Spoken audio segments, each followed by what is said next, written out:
sense discipline, restraining of sense faculties. This is a very important practice in the Buddhist teaching, you see. And even though sometimes, that you don't hear much about what is this sense discipline, And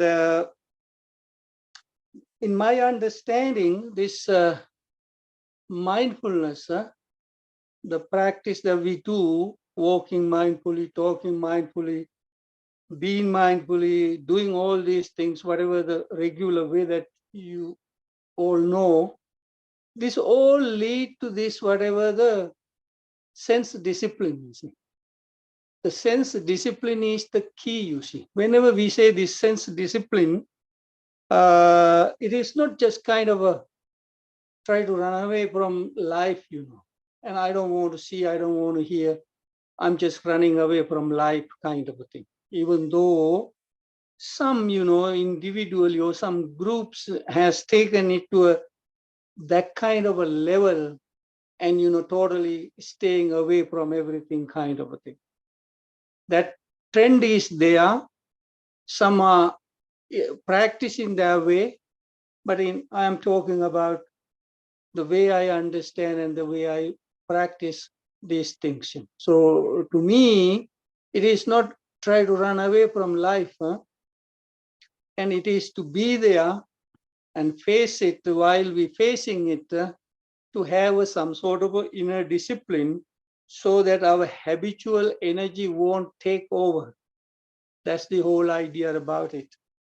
And then mostly the sense discipline is, as I said before, whenever we see, hear, smell, and touch things, or whatever comes to our mind, we have this natural tendency, if it is pleasant, if it is likable, enticing, to go after it.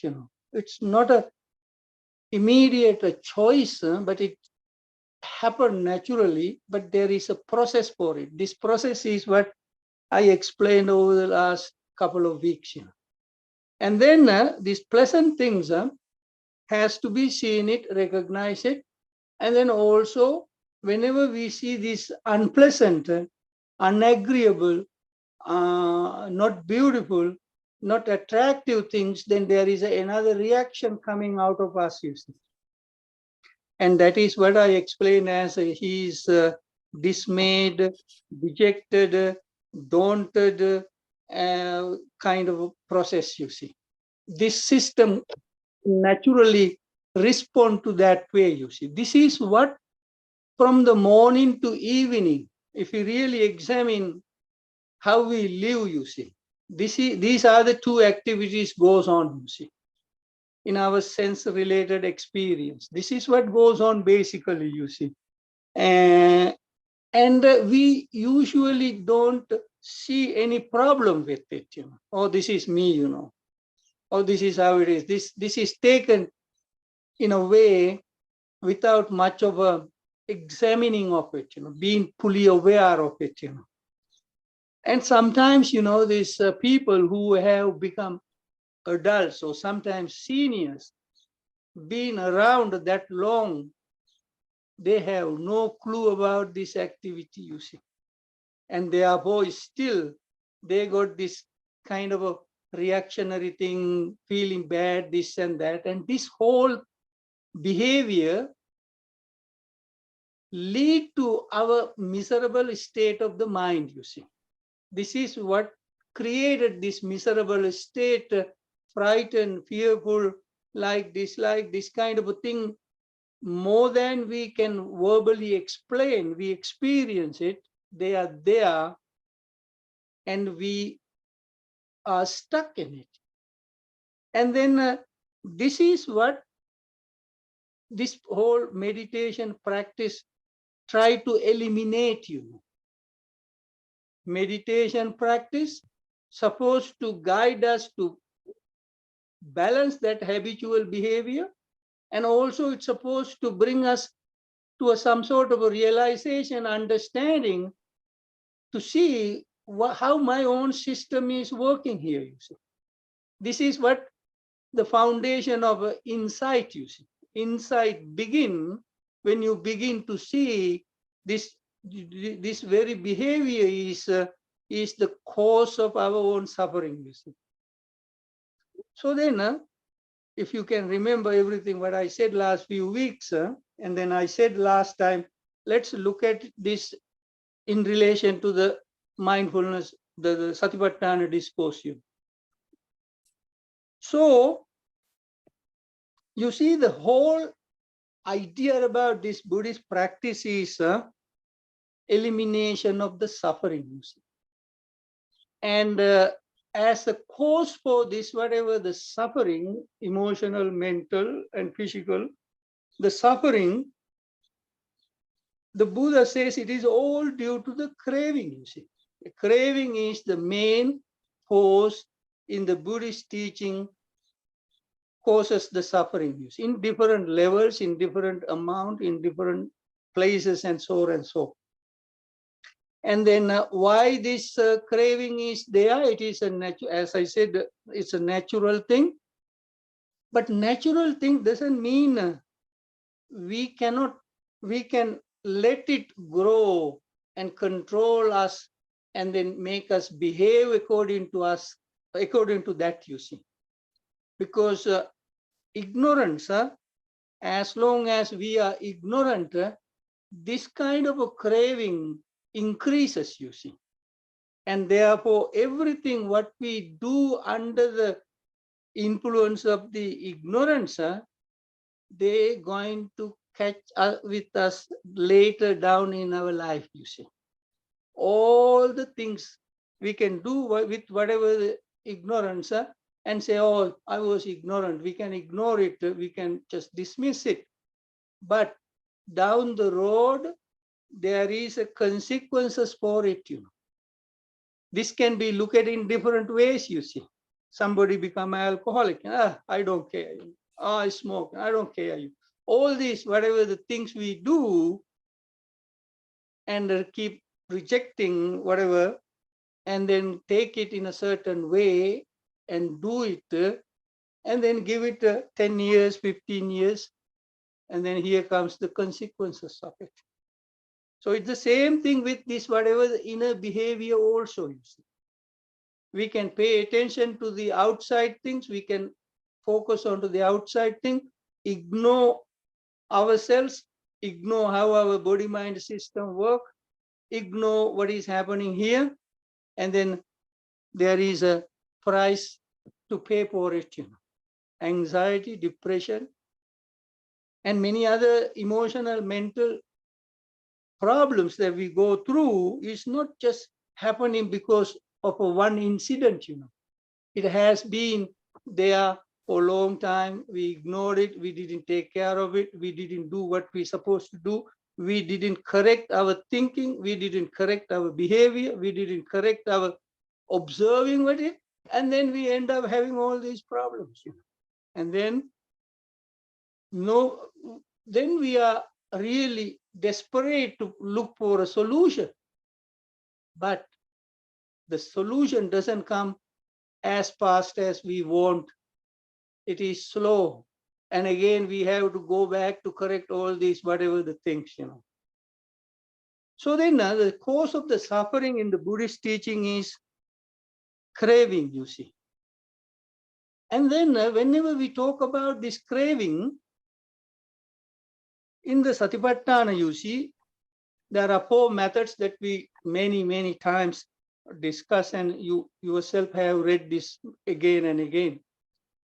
Paying attention to the bodily activity first, paying attention to the feeling the second, paying attention to the mind is the third, and then the fourth comes the Dhamma anupassana. That means paying attention to or seeing accordingly to the Dhamma, you see. This Dhamma basically means due to this, whatever the body-mind process, due to this, whatever the activity, whatever the phenomena which arises, you see. These phenomena are what we call the feeling, perceptions, mental formation, consciousness.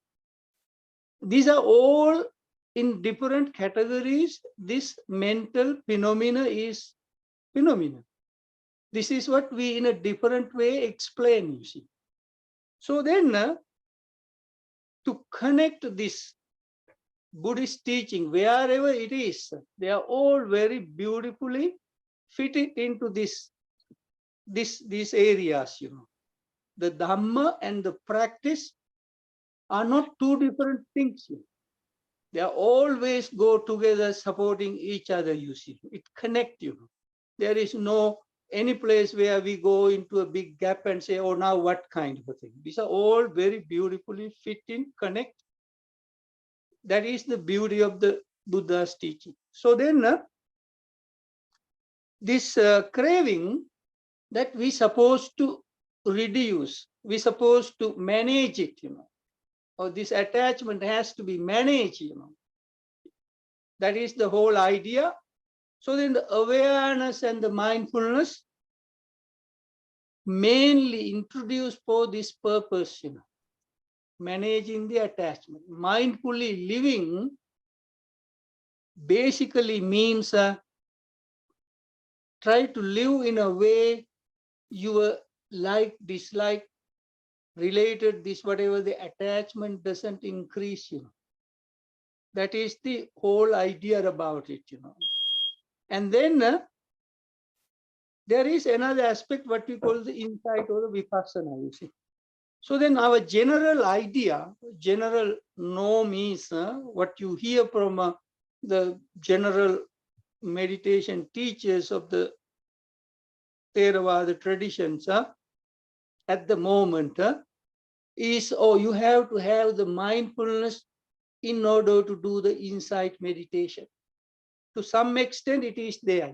That theory is in the Buddhist teaching. It's called Samatha Pubbangama Vipassana. That means first practice the samatha, this mindfulness aspect, balancing, leveling, and then do the insight meditation.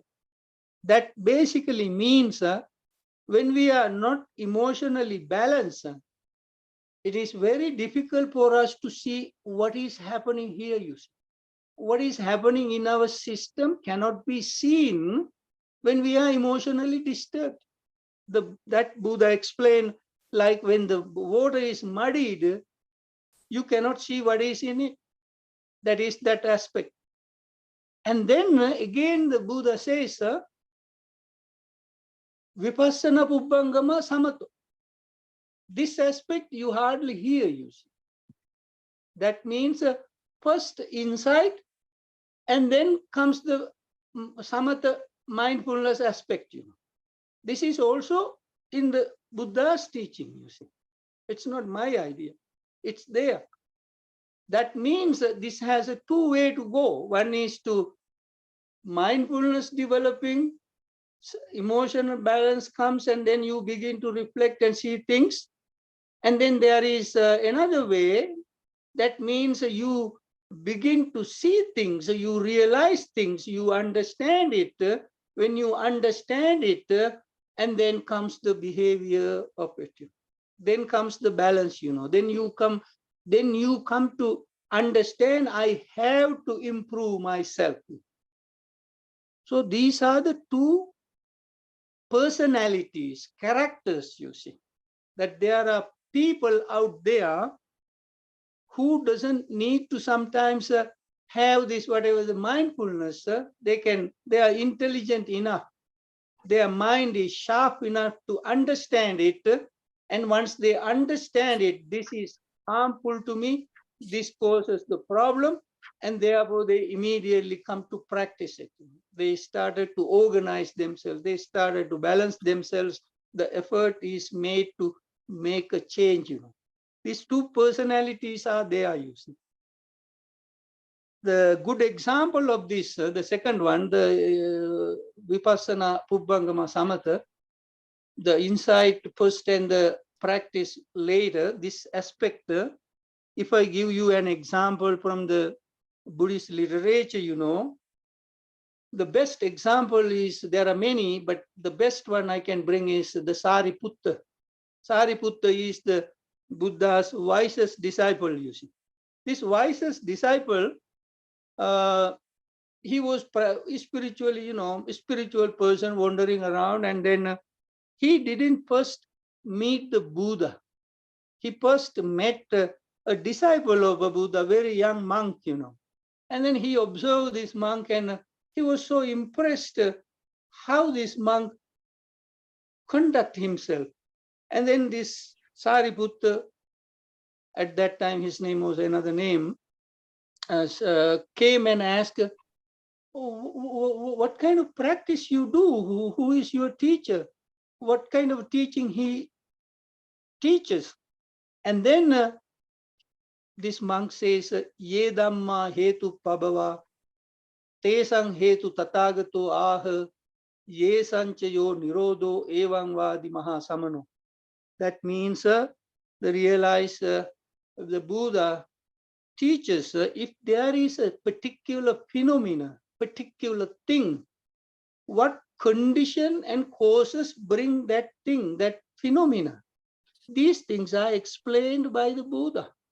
And if there is any particular thing or a phenomena which has come into existence, and how that phenomena comes to cease, these causes and conditions are explained by the Buddha. When this was said, that was enough for this man to really understand this causally arisen dependency of everything. The world, the life, these are all conditionally arisen phenomena. And therefore, once he understood it, he said, where can I find him? And then later he came to Buddha and became a monk and started practicing, you see. So it is not the mindfulness at first, you see.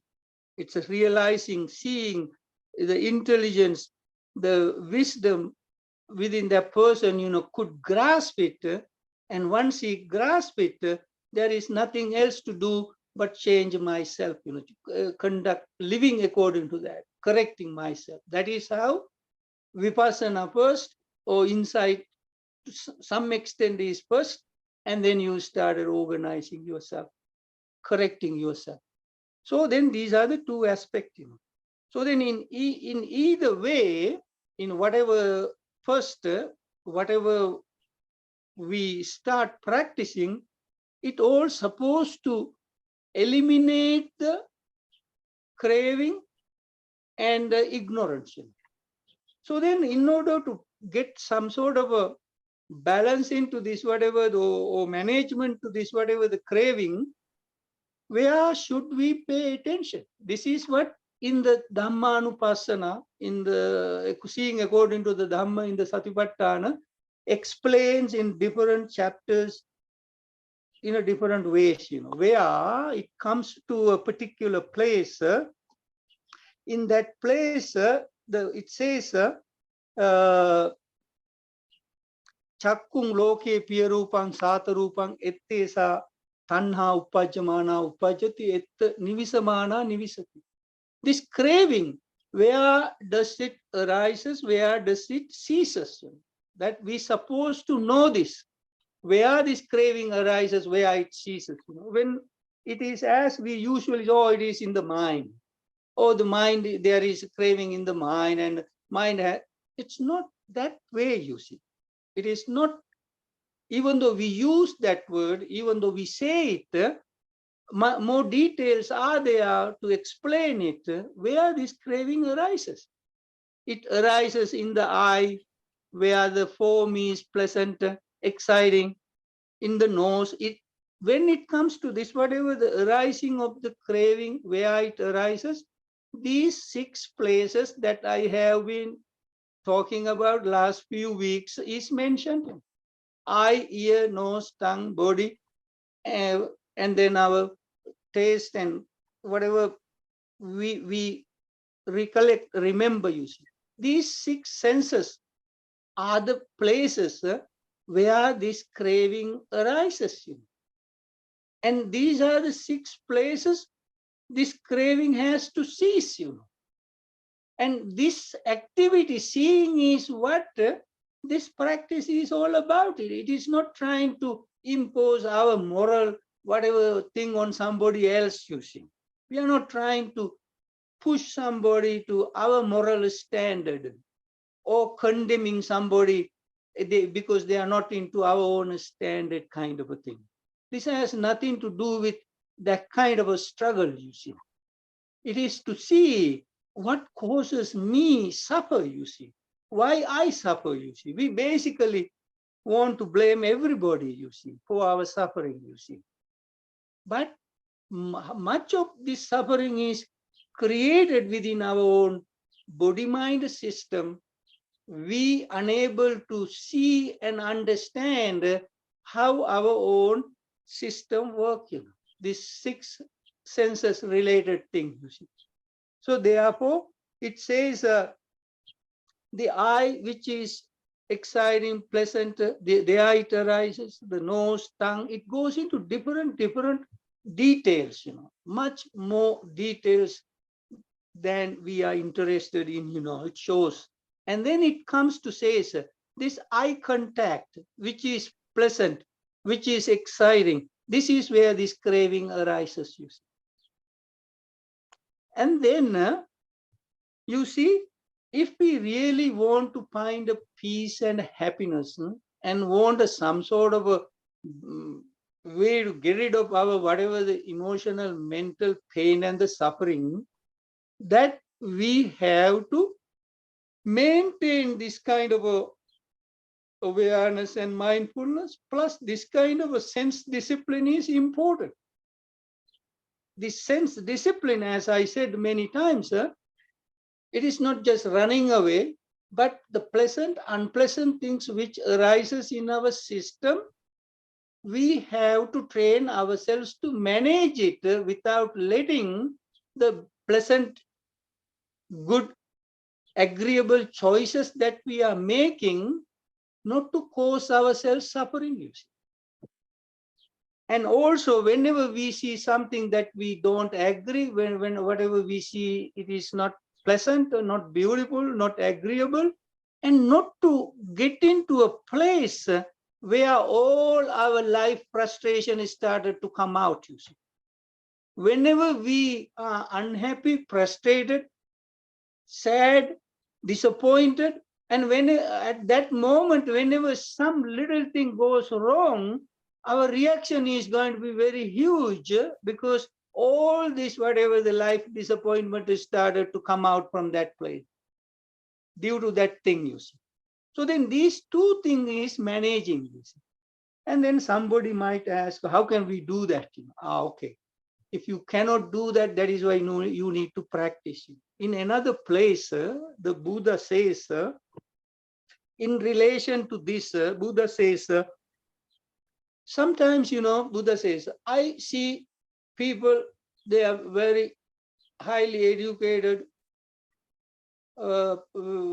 professional people that I see, sometimes ministers, sometimes administrators, sometimes these other religious people, sometimes some people who just want to come and ask a question, argue, that kind of a people, all kind of a people, Buddha says, I come across from the morning to evening, different moods, different personalities, different agendas, people come and engage with me. And then the Buddha says, no matter who comes and who I have to deal with, my mind is stable. My emotions are stable. I am always maintaining my peace. And with that, I handle the situation. I deal with it. It is not when the person is really aggressive that I am having these all ups and downs and having these emotional things, Regardless who comes, regardless what I have to deal with, I have to deal with these things. But my mind is in a kind of a balanced, peaceful way, kind of. Therefore, always I am in that kind of a peaceful state of mind. So then the question is, if we hit the road for about 2 hours, it can be from my place, from Antelope Valley to LA, you see. And when I am driving, you see, can I maintain that kind of a peacefulness? No matter what I come across on the road, sometimes, these people who drive 80 miles in a 45 zone and all kind of a thing. Traffic, sometimes no traffic, whatever reason, whatever happens. And can I maintain that peacefulness while I am going along with this? Or am I fighting with every driver, every car passing by and saying something in my mind and mad with them? If it is that what I do, and then when I come back, it's the same thing. And as soon as I come back, I am mentally, physically exhausted, hating hitting the road, saying, oh, too many traffics, oh, too many fast drivers, too many this, that.